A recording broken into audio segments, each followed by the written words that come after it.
Hello, this is Miyun from Byomju City University. Miyun's weekend broadcast will start on June 7th. Our representative Kim In-jung joins us again this week. Hello, Representative. Yes, hello. It's good to see you, Representative.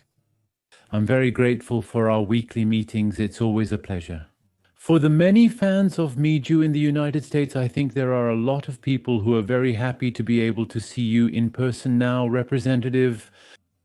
Even when they leave comments, it's not just about the main topic, but many people express their affection for you, Representative, by mentioning your appearance or your voice, showing a very personal fondness. Thank you so much. Thank you for actively participating as a member of the Mijuin family. Today we will continue with the Order of the American Citizenship Elementary School. Last week, we reviewed the basics of the income statement, and for the first time, we looked at how we can use the income statement in our investment strategies. What kind of content are we going to prepare today? Yes. Now, if you look at the income statement, you can see that each industry has its own life cycle.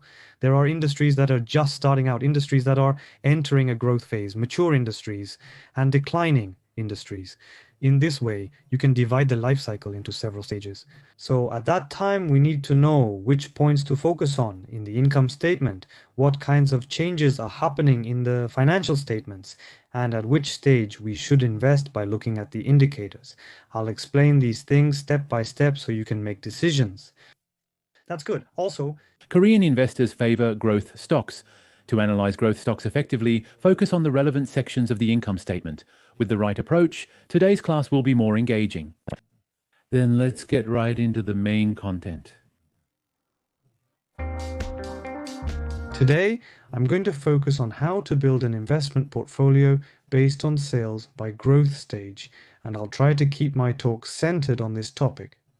Last time I mentioned that there are different stages, such as the introduction and growth stages, each with its own characteristics. Today, I will explain these stages in more detail. The first stage is when a typical company is just starting out, making initial investments for growth and establishing the business. This is the early stage. That's why we call it the introduction stage. At this time, there are usually little to no sales, or the sales volume is very small. Usually these are companies we call venture startups, or companies that are just getting started and looking for opportunities. So there are only a few companies with a real track record at this stage. Even if there are no numbers at all, just because a company was established, or just because some money was raised, or just because it was included in this sector, the stock price can change dramatically. This is exactly the introduction stage. I believe using a company example to explain the concept of the introduction stage once will make it easier for many people to grasp. The mere mention of quantum computing or quantum can lead to high expectations and significant stock price volatility, even if the companies involved may not be performing well in reality. The word quantum alone can cause huge expectations in this phase, regardless of actual numbers. So these kinds of companies are in the introduction stage, and if you look at the stock price, you might see it go up 20 times, then suddenly drop sharply, then go up again, and these kinds of fluctuations are extremely common. So, if the company you're investing in is in the introduction stage, you should basically know that these kinds of fluctuations are inevitable and invest with that in mind. First, numbers exist, then they don't. It's important to know whether Roji Kyung-young Jin has the ability and whether Kyung-young Jin has actually run a business in the same field before, and also whether the CEOs, CFOs, CTOs, and other key people at the C-level have similar experience and backgrounds, and whether these people are working together as a team. Rather than just analyzing numbers, it's more important to analyze qualitative aspects and storytelling. That's why people with good imagination tend to be better at investing, and those who are too realistic often find it harder to invest. People like me usually don't invest in companies that are already established in the industry. At the very least, I prefer to wait until there's enough data to make a cash flow projection, even if it's not perfect. First of all, at this stage, most businesses are in the early phase of developing products or services, so there are either no sales or only very small sales. During this stage, expenses like personnel and development costs often lead to large deficits in the income statement, making it not even worth analyzing in many cases. In summary, the two most important things are the management team's capabilities and next whether the business is working on an item that could become a mega trend in the future. Evaluating these factors is extremely important. Therefore, in cases like venture investment recommendations, it may be necessary to check indicators like the price to sales ratio. Due to the absence or insignificance of sales, the price earnings ratio's actual meaning is invalid. Valuation is not a number you can judge by. Interpret it considering its unique characteristics. In the actual financial statements, I'll show you how it appears on the screen and explain it step by step so you can see how it comes out. That's good. I'll take a look at the total company comp for you. First, if you don't know well, try checking the SMART score. It's helpful. When you look at the overall evaluation of a certain category, you might see things like a profitability score of 0, a current account surplus of 10, and a unique ability score of 7. Without much else, only the growth part is slightly positive, and it comes out in this kind of pattern. Most of the introduction-based industries show up like this, so if you see this kind of result, you can judge that it's an introduction-based industry. Next, when you need to look at the income statement in several parts, you can check it under the finance section. If you look inside, you'll see the income statement. Now, about this income statement. For Yonan Industries, let's take a look at the data for the most recent 12 months, which is the sum of 4 quarters. If you look at it, you'll see that the sales amount is 0,000 like this. And then 100,000. The monthly figures show consistent earnings of $14,000, $36,000, and $37,000 per month. These sales figures are unreliable and meaningless as they don't represent the main business's actual sales. So since there are no actual sales and it's just financial income or temporary income, analyzing the financial statements in this case is meaningless. So what we really need to pay attention to here is when actual sales start to occur, when meaningful revenue is generated, and then whether the subsequent sales growth continues rapidly.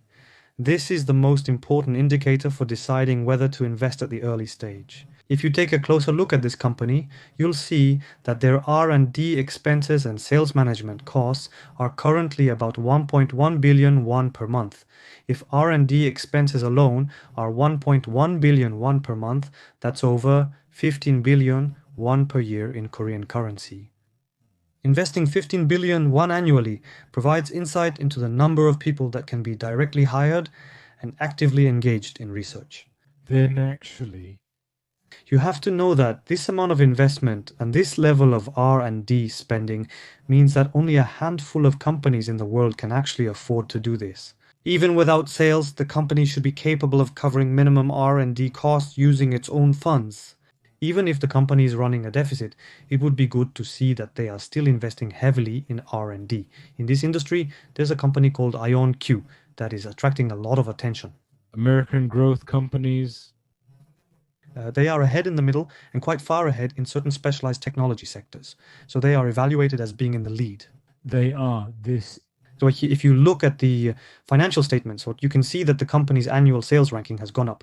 And if you look at it, the sales, which used to be almost zero, have started to increase. 430 million. If you look at the status up to last year, you can see that the research and development expenses are increasing rapidly, and it looks like it will reach about 1.3 billion won per month. Then earlier, the company ranks among the top 10 in the entire competition, demonstrating its strong capabilities. With ongoing research, even more can be expected from them in the future. If you look at the detailed content by opening the electronic disclosure, you might only see a few direct researchers and developers listed, but even just looking at this, you can tell that this company is at a level where it can lead the quantum computing field. They're investing heavily in R&D, focusing on securing technology. Their sales are slowly increasing, indicating they're gradually gaining traction. Next, if we move on to the main topic, let's see how the growth potential will look in the future. Even here, if you look at the current lineup, you can see that it's still in the early stages of the industry.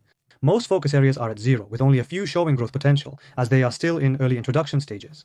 That's their characteristic. So if you look at this chart and check the growth potential, last year they sold 430,000 units, and this year it's 840,000 units. The value is doubling this year, and is expected to double again next year to $160 million. After that, it's projected to increase by about 70% to $280 million. So it means that we need to keep growing at this rate, and in the meantime, if we can break through the entry barrier, it looks like there's a good chance we can continue to grow. The industry is evolving, requiring a fresh perspective compared to previous observations. So in cases like the content platform we mentioned earlier, if you look at the data together, viewed individually, it might seem unfamiliar, but as a group, it resembles quantum computing or ion trap, making it seem less foreign. But if you look inside here, this content isn't just important, but even in 2026, the expected sales volume is projected to reach about $2 million. IonQ is entering a structure where it will exceed $100 million. Just simply because of that. The duration, whether 12 or 30 months, is less significant than the growing market capitalization gap, which will be further widened by changes in this area. So, if early stage companies continue to invest in research and development and are selected, the companies that move forward may be able to set the standard in this field, or investors may be able to look for companies with such potential. That's what I'm thinking. So, while many people focus on whether a company can become a mega trend by being featured on the screen, the important point in accounting for research and development costs is actually quite significant. The company's future growth potential should be assessed by comparing it with industry competitors. Based on this analysis, it would be wiser to invest in the top-ranked companies rather than those in second place or below. In the past, we bought cars from brands like Tesla, Rivian, Rio, and many Chinese electric car companies like Xiaopeng. However, numerous companies have vanished as the industry has begun to shut down. Among the many initially trusted and invested companies was Polestar. However, I believe that ultimately only the top companies tend to survive. It's risky, but if you consider its unique characteristics and want to try it, it could be good. Depunim, I have one question I'd like to ask here. When IonQ was listed, many people were interested. Just before, when we compared quantum computing and IonQ, the sales volume was different, and the stock price trend was also different.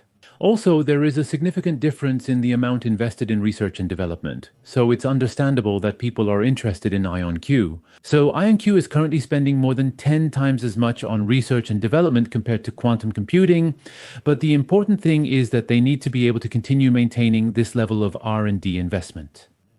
To do that, they need to show good financial performance. Let's listen again to determine which parts to examine closely.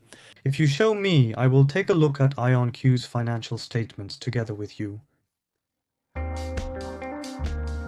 Can you see the screen? Yes, I can see it. If you join IonQ and get involved in finance, in just 1 year, R&D costs can reach 1.5 billion won, while sales are only about 430 million won. The company faces an operating loss of 2.5 billion won and a net loss of 3 billion won. The company needs to have about 300 million in cash per year in order to actually operate. So, whether the company has enough cash to last for a few years, or when it needs to raise cash in the future, the important thing is that you have to look at the financial statements. When it comes to financial statements, in this case, from the financial statements, you asked a very sharp question, so I was a bit surprised. That's right. This asset-based company currently holds approximately 8.5 billion won in cash. According to recent financial statements, the company has approximately $420 million in short-term investments, $160 million in cash assets, and around $160 million in long-term investments. If you look at these three assets, you can see that they are assets that can be easily converted to cash or exchanged quickly. That's what it is. Kashabol. Short-term investment assets refer to assets that can be converted into cash within 1 year. So if you have bonds that mature within a year, or if you hold marketable securities, those are considered short-term investment assets. If you add up these two amounts, it's about 5.8 billion won, 5.9 billion won, or roughly around 6 billion won. But within a year, you can turn it into cash at any time. The table shows long-term investments of approximately $1 billion, which typically include assets held for more than a year, such as marketable securities. When considering all long-term investment assets, the total reaches around $7 billion. First, Hyunjae. Even without additional funding for about 2 years, at least for now. We can cover the research and development expenses. We can manage, but extended R&D will make it more challenging. Next, let's look at this part. Right now, we're holding on to it. But if you look at the table below, you'll see that if the number of shares increases, this can either be used for stock options or for a stock compensation program. If we actually implement what was previously announced, the shares that were issued will be used as stock options or as stock compensation, and as a result, the capital will increase as these shares are issued. So that's why The capital and capital surplus increased from around 10 billion won to about 15 billion won, a rise of approximately 5 billion won. However, the borrowings didn't increase significantly. Looking at the list of borrowings, the company's actual debt remained relatively stable. that's how it is. That means this company is mostly using its own money for investment. Here, they raised funds by valuing their own assets and stocks, and with that money, they're conducting research and development. Some of them are at about the 2-year mark, or between 1.5 to 2 years. They're making sure they have enough funds for that period. And if you say there's no debt, it means that if they want to borrow money in the future, they can borrow as much as they need. They can also use cash to pay dividends, and they can borrow money if needed. Currently, companies can raise capital by issuing new shares or bonds, and they can use the money raised to pay dividends or manage their funds. This is how the structure works. And if you look inside, this is how the current cash flow is structured. In the past, when cash came in at the beginning, people would say it's a plus, and if it goes out, it's a minus, and they would just record it as a basic transaction. Going down here, If you look at the financial activities, this is already marked as a plus 409. Since there isn't 95 in front, it means about $4 billion in cash was brought in at this time. that's what it means. This The $4 billion mainly came in as equity capital rather than as loans, so the amount of debt didn't increase much. That money is currently held as short-term investments and cash. And with that cash, even if you invest about 2 billion over the next year and a half in operating expenses, since there are still proceeds from sales, you can gradually reduce the amount of cash at that level. Within a year, they will likely need to raise more capital or take out loans and continue this process. In the meantime, if you want to convert to stocks, you need to keep the business running as a going concern, so you need to have enough funds to keep things going until you can convert to stocks. But right now, they're still at the stage of raising funds, not yet at the stage of growth. That's how we can interpret the current situation. So, to sum up, in cases like IonQ, companies that are still burning cash and raising funds are often evaluated based on their financial statements. They have enough cash to last around 2 years for now. And since they don't have any debt, if they want to, they have the ability to take on more debt in the future. And it's also possible for them to issue new shares within a year if needed. Currently, their net cash is about 300 billion won. But within a year, their liquid assets that can be used as cash will be around 600 billion won. So financially, I would say this company is in a pretty stable position. That's right. If you look at the entire entry process until the end, you can see that total computing is still in its early stages, and IonQ is only at the mid-level for now. But although we can't guarantee survival until the end, and we can't say for sure, we can still see steady growth in sales. Because of these things, the ability to raise funds through financing is very low, and through that financing, the initial model of reinvesting in research and development is also difficult to maintain as it used to be. After doing that for 4 or 5 years through business activities and cash flow, they were able to enter a path of complete growth. So this IonQ. there's no guarantee it will happen that way. I'm not IonQ's chief executive officer, but based on current plans, they seem to be showing up in financial statements and following those plans so far. That's how we can interpret it. Today, through the financial statements, we see that quantum computing is like that, IonQ is like that, and it's a company with ups and downs. That's what comes to mind. But when you look at the actual numbers, you can clearly see that there is a significant difference. They appear to have a solid grasp of the industries closely tied to the introduction phase, allowing them to manage effectively. Then shall we move on to the next stage?